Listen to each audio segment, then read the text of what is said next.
Hello, everyone. My name is Ray Bagnawalo, and I am pastor of a church here in Sayville, where I live. And these little conversations about being queer in the church and in the community in life are are meant to be just sort of that, short little chats. So here's a short little chat. I've been thinking about something. If you let's try something for a minute. Take your hand and lay it on something. Just lay it on your knee or the table before you or wherever it might be. So we lay our hand down, right? And now that you've done that, hold on to something with that hand. Just hold it. Just hold on to something, whatever it might be. And now grasp something. Grasp it. I think there is a lot of difference between laying a hand on something, holding on to something, and really grasping it. We talk about grasping sometimes in terms of getting it. I figured it out. I got it. I've grasped it. But my experience for me is that sometimes I really need to grasp things to be able to hold on. And for, or I should say, in many ways, in the time that I've been trying to figure out how to be open and gay and part of a community and part of a church, I've had to grasp onto something. I've had to grasp onto something to help me through because, people frequently have tried to brush my hand aside when I've tried to hold on.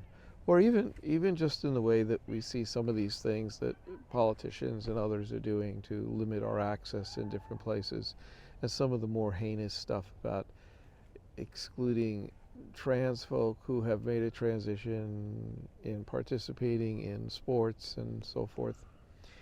Um, and so that's the thing, what do you hold on to? Well, to hold on to something, you have to be able to grasp an idea. And I think the idea is that, for me, that the people who are trying to do this will go to any lengths to convince us that somehow we're not qualified, we're not um, thoughtful enough, we're not right in our mind enough to be able to do the things we want to do or to be who we are.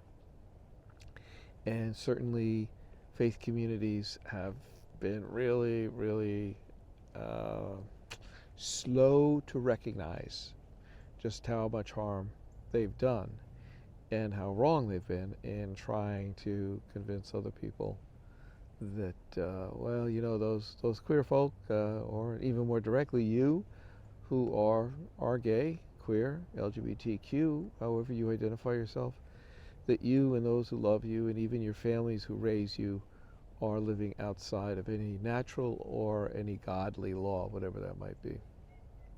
That's the stuff that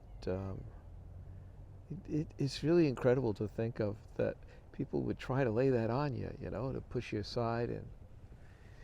And there's a lot of questions out there, there's a lot of questions by people who look at us, who look at our community, look at members of it in particular, and say, what are they doing? The fact that somebody doesn't understand us doesn't mean that we're wrong. It just means they don't understand. And I cut them a little bit of slack if they're kind about it, if they're gentle about it, if they're inquisitive about it, because honestly, it took me a long time to understand what the heck was going on with me. Um, and it's not easy, so I cut people a little bit of slack. But it's the people who just have the closed mind, the ones that say, nope, nope, nope, nope, this is wrong. I will not listen to this. I don't want to hear it.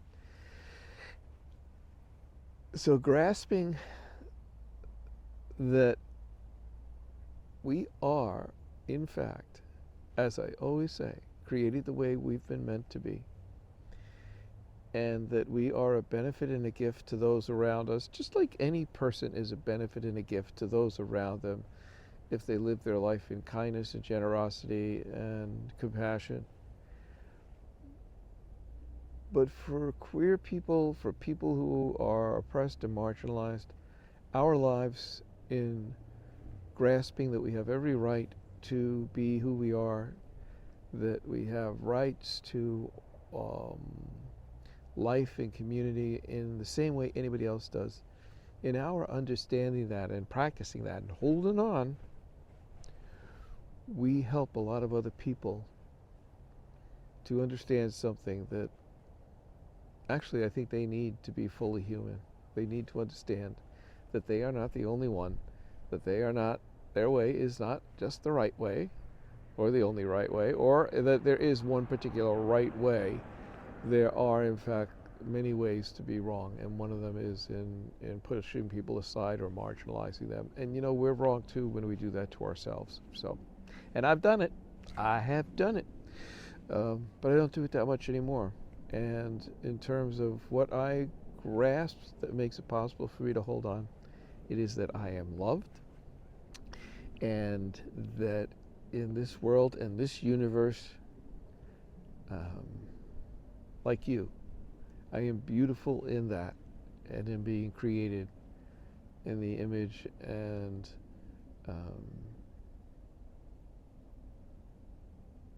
intentions of a universe and God who embodies that love.